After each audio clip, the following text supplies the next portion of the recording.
What do you have here? Let's, shape it up or bring it up for the guests.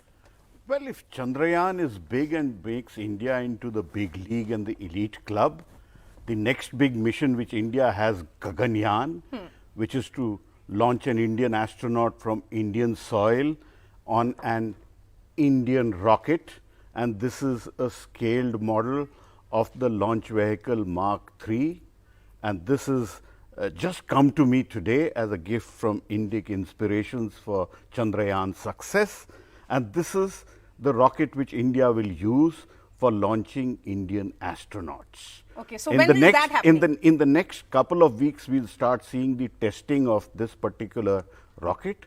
This is the crew module on top of it.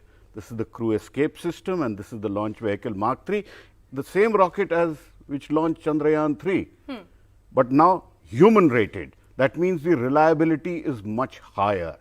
Chandrayaan 3 launch vehicle Mark III was also very reliable, but this is even more reliable. So this particular mission to launch an Indian astronaut, there are about a dozen tests which have to happen, and Prime Minister Modi, remember, spoke about it when he was in Johannesburg.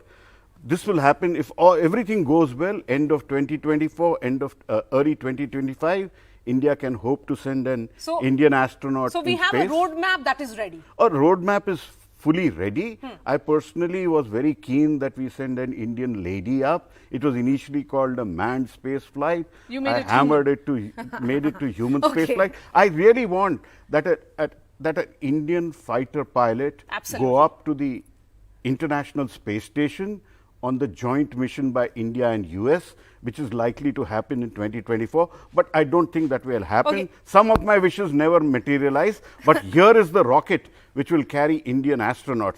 So if Chandrayaan takes you to big league, this takes you to the super best league. Yes.